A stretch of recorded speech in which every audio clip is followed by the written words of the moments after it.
You know, I've had a change of heart after this wonderful Boris Johnson summing up. That's the leader of the Brexit campaign, summing up like this with all this wonderful unifying us versus them speak. Those on their side, we on our side, who offer hope. Between those who have been endlessly rubbishing our country and running it down, and those of us who believe in Britain. They say we can't do it. We say we can. They say we have no choice. We say they are woefully underestimating this country and what it can do. If we vote leave and take back control, I believe that this Thursday can be our country's Independence Day. I reckon the world needs another lesson in the folly of following vapid, patriotic chest beaters. We on our side who offer hope. Between those who have been endlessly rubbishing our country and running it down, and those of us who believe in Britain. Sure, you've got to pay for these lessons, but when the lessons get this expensive, people might actually learn from them. You see, I want them to win, because then all of the responsibility lies on them. They say we can't do it.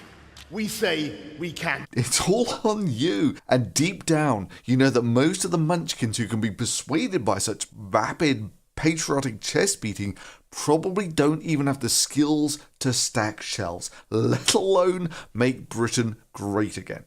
And those of us who believe in Britain. Sure, I've not lived there for about 15 years now, but I did grow up there. I know the country, and I've got news for you. It's not all those EU laws about flame retardant labels that are keeping Britain down, and I love just how many of you have been convinced that it was, by things like the Brexit movie. Here is regulated EU man waking from his regulated slumber to start his regulated day. You wouldn't think you'd need a law for pillowcases, but the EU has 5.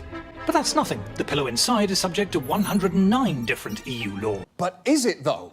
Because we blew up that frame and then went looking through each of the pillow regulations they feature.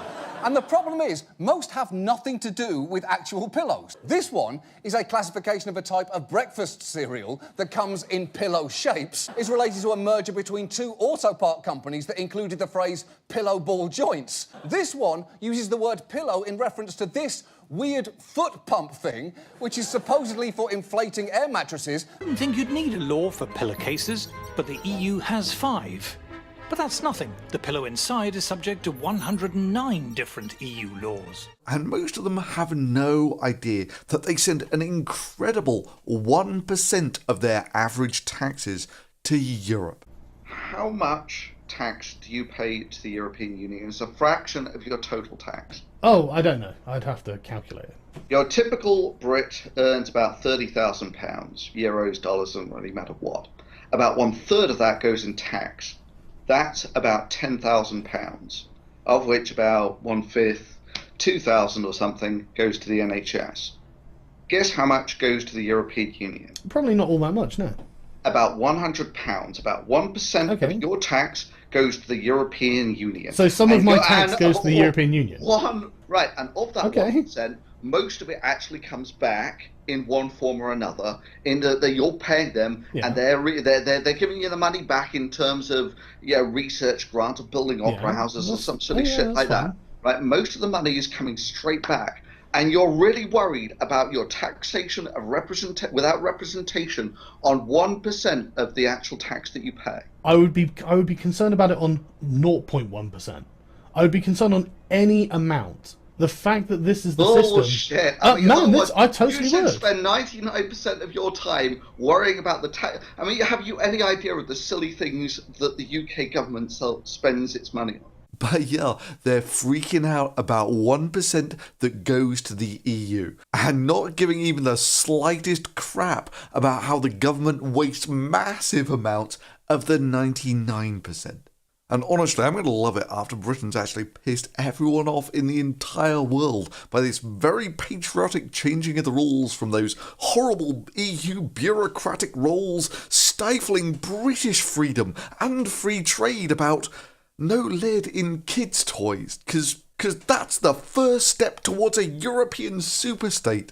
They're Yeah, asking people. but No, but they're asking actually- people to give up their sovereignty in the long term. That's the goal. What sovereignty? Okay, Come on, no, what, no, no, what hang on. sovereignty? No, I want to know, what Go on. sovereignty have you given up for the EU? Okay, 50% of the laws are made by people I didn't elect. Bullshit. Right, name one of them.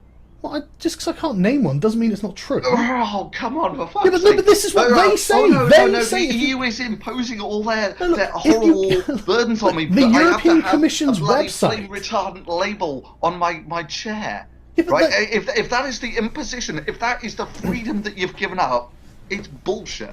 Look, that is the very beginning. And to the delightful trade-friendly British laws about, no lead in kids' toys? Seriously, when you've economically pissed off everyone else in the world, Reports by groups like the British Treasury, the Bank of England, the IMF, the OECD, the National Institute of Economic and Social Research, PricewaterhouseCoopers, Oxford Economics, and the Centre for Economic Performance have all predicted that leaving would have a negative effect on the British GDP. as almost anyone with a qualification in the subject has said, what do you think is going to happen next? It's going to be funny watching all those Make Britain Great Again have that confused look on their faces. Someone explains to them that Britain actually got about twice as much science funding out of the EU as it put in. And yeah, I know scientists in the UK who are freaking out about that because they know damn well that they're never likely to see that money replaced by the democratically elected UK government. You don't want to listen to those know-it-all eggheads anyway. All that science and technology stuff probably won't be important in making Britain great again.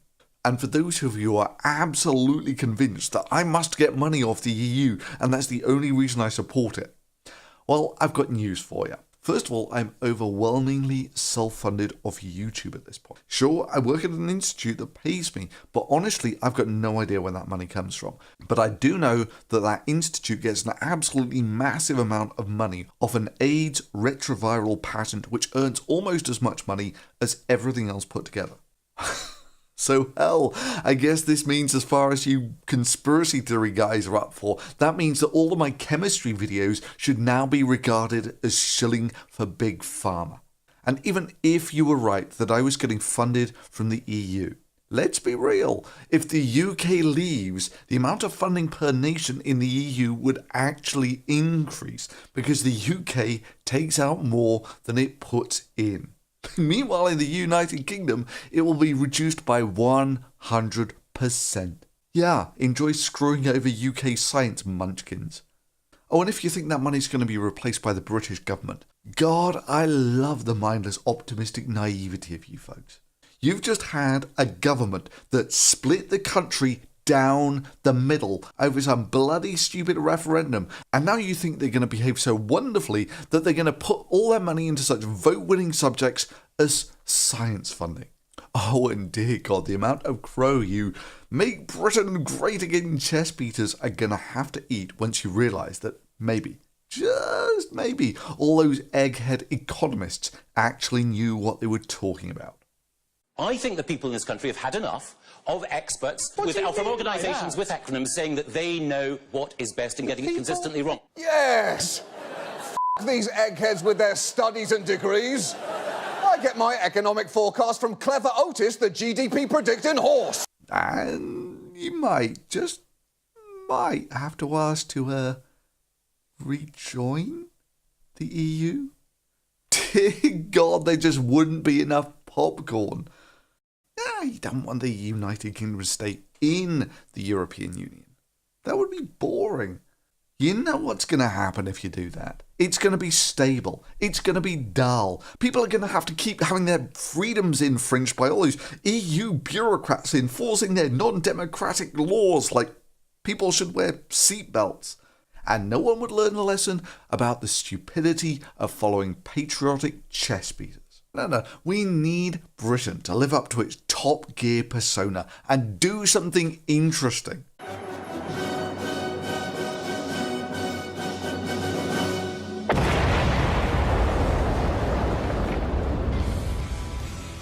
And yeah, hell, I'm actually kind of serious. The UK in or out is likely to have almost no effect on me. Sure, leaving is economically stupid, But for a lot of people, they just can't put a price on their freedom. Unless, of course, it's paying the government taxes to impose laws on them and employ police forces and judicial systems, all of which limit their freedom. But outside of that, if you're paying 1% extra tax, then no one can put a price on their freedom. Enough of this stable, boring crap, Great Britain. Let's have a little Top Gear. Now 130 miles an hour. He's lost the back. He's lost it. He's up. Oh my God. Oh my God. That's a big one. Gonna need some popcorn.